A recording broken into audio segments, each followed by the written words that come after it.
वाली बहू। शकुंतला बहुत ही धार्मिक महिला है। हर समय पूजा पाठ में लगी रहती है।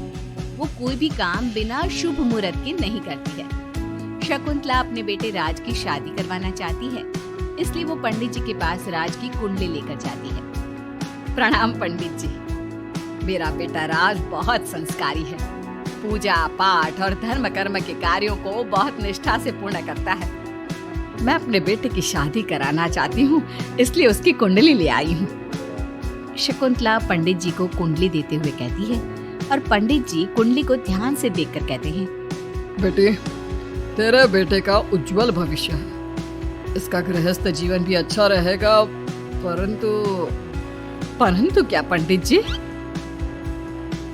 परंतु एक बात का विशेष ध्यान रखना होगा। तुम्हें अपने बेटे की शादी उसी लड़की से करानी होगी जिसके गाल पर तिल हो। वो लड़की तुम्हारे घर, तुम्हारे बेटे और तुम्हारे भविष्य के लिए सुख, शांति और समृद्धि लाएगी। तुम्हारा भाग्य केवल उस लड़की के आने से ही जागेगा। जी पंडित जी, मैं ऐसी ही बहू लाऊंगी जिसके गाल पर तिल हो। धन्यवाद पंडित जी, धन्यवाद। पंडित जी का धन्यवाद करके शकुंतला वहां से चली जाती है। अब वो दिन रात तिल वाली बहू के बारे में सोचती रहती है। शकुंतला अपने बेटे का जहाँ भी रिश्ता लगाती तो उसकी एक ही शर्त होती कि तिल वाली बहू चाहिए, लेकिन उसे तिल वाली बहू कहीं मिलती ही नहीं। एक दिन अपनी माँ को इस तरह से परेशान देखकर राज कहता है, माँ, आप मेरे लिए तिल वाली लड़की क्यों देख रही हैं? अरे क्योंकि पंडित जी ने बोला है, वो तुम्हारे और इस घर के लिए भाग्यशाली साबित होगी। माँ, मैं एक लड़की से प्यार करता हूँ। आप मेरी शादी उस लड़की से करा दो ना। उसके गाल पर तिल होगा तभी मैं तुम्हारी शादी उससे कराऊंगी, नहीं तो भूल जाओ उस लड़की को। माँ की बात सुनकर राज को लगा कि माँ उसकी शादी कभी होनी ही नहीं देगी, इसलिए उसने बिना कुछ सोचे समझे बोल दिया, अब माँ है ना, उसके गाल पर तिल है। सच में माँ, बहुत प्यारा तिल है। तू सच कह रहा है बेटा? अरे तो तूने मुझे पहले क्यों नहीं बताया? जल्दी से मुझे उस लड़की से मिलवा दे। ठीक है माँ, मैं बात करता हूँ उससे। अगले दिन राज रोशनी के पास पहुंचा और उसे सारी बात बताई। रोशनी ने सारी बात जानने के बाद कहा, राज, तुमने माँ से झूठ क्यों बोला? मेरे गाल पर कोई तिल नहीं है। मेरे पास कोई और रास्ता नहीं था रोशनी। उस समय मुझे जो ठीक लगा मैंने किया। अगर मैं ऐसा नहीं बोलता तो माँ मेरी शादी किसी तिल वाली लड़की से करा देती। माँ से इसे झूठ बोलना ठीक नहीं है। माँ को कोई तिल वाली लड़की मिलती ही नहीं, तो माँ अपने आप तुम्हारी शादी मुझसे कराने के लिए तैयार हो जाती।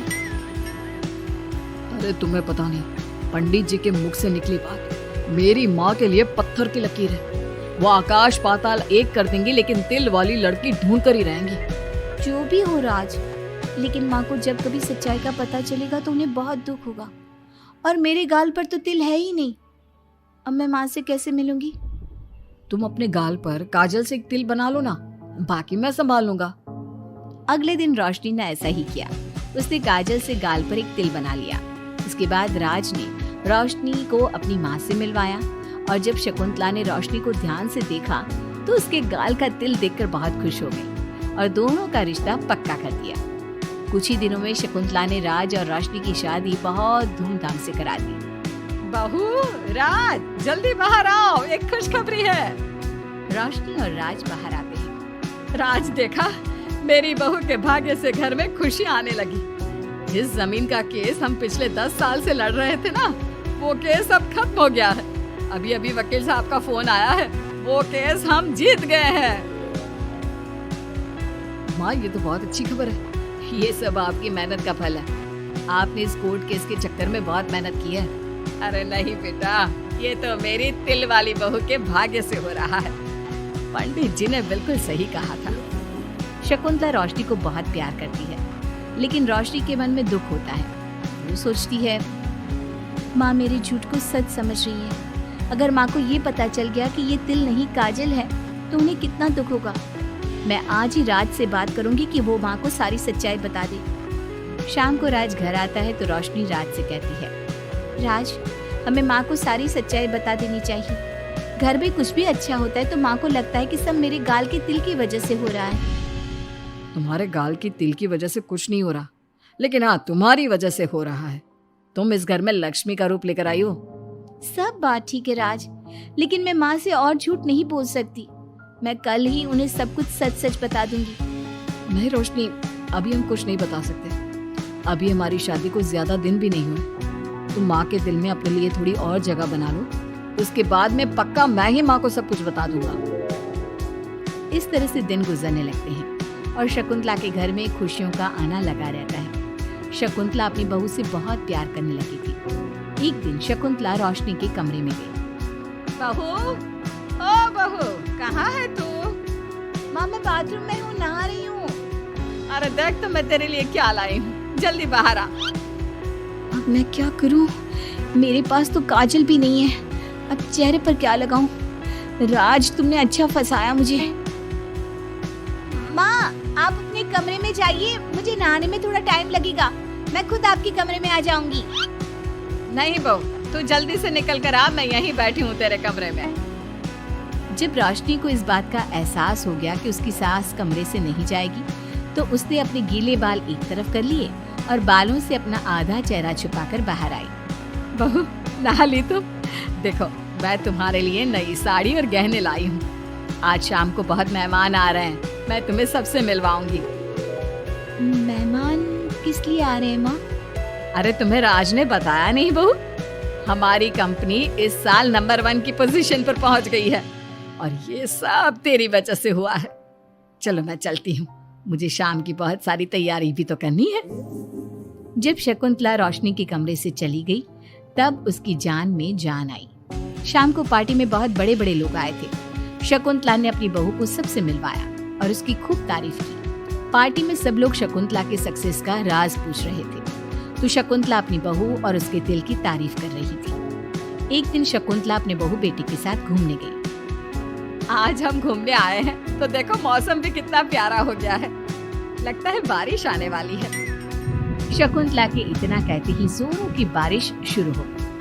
रोशनी और राज कुछ सोच पाते इससे पहले ही रोशनी के गाल पर काजल का तिल बह गया और शकुंतला ने ये सब देख लिया। अब शकुंतला के गुस्से की कोई हद ना रही। तुमने मुझसे झूठ बोला? तेरी इतनी हिम्मत? कल वही मैंने तुझे इतना प्यार किया, तुझे अपने बेटे से ज्यादा ममता दी और तुमने मेरे साथ विश्वासघात किया। मैं तुझे कभी माफ नहीं करूंगी। माँ, इसमें रोशनी की कोई गलती नहीं है। मैंने ही कहा था इसे ऐसा करने के लिए। रोशनी ने कई बार आपको सच्चाई बताने की कोशिश की, लेकिन मैंने हर बार उसे रोक दिया। क्या तूने कहा था? क्यों किया तूने ऐसा? इतना बुरा दिन था वो जब मैंने तुम दोनों की शादी करवाई और तुझे शर्म नहीं आई अपनी माँ को धोखा देते हुए? तो माँ मैं और क्या करता, अब तो पीछे ही पड़ गई थी तिल वाली बहू के। आपको कोई लड़की भी तो नहीं मिल रही थी और मैं रोशनी को बहुत प्यार करता हूँ, इसके बिना नहीं रह सकता। हाँ तो अब इसी के पास रहे। मैं तुम दोनों की शक्ल नहीं देखना चाहती। ले जा इस झूठी और मनहूस लड़की को मेरे सामने से। माँ, कल तक तो रोशनी बहुत भाग्यवान थी, आज ये मनहूस हो गई। अपनी सोच बदलो माँ, चेहरे के ऊपर तिल होने से कुछ नहीं होता। आपने देखा नहीं, रोशनी के घर आते ही हमारे सारे काम पूरे हो गए। आज हमारी कंपनी नंबर 1 है। अब कब अंधविश्वास करना छोड़ोगी? बेटे के इतना समझाने पर माँ को समझ में आ जाता है कि वो गलती कर रही है। शकुंतला अपनी बहू बेटी को लेकर घर आ जाती है। अगले दिन शकुंतला रोशनी के गाल पर काजल से एक तिल बना देती है। राज और रोशनी शकुंतला को बहुत हैरानी से देखते हैं, तब वो कहती है, ऐसे क्या देख रहे हो तुम दोनों? ये तिल नहीं, काला टीका है, ताकि मेरी बहू को किसी की नजर ना लगे। शकुंतला की बात सुनकर सब हंसने लगे।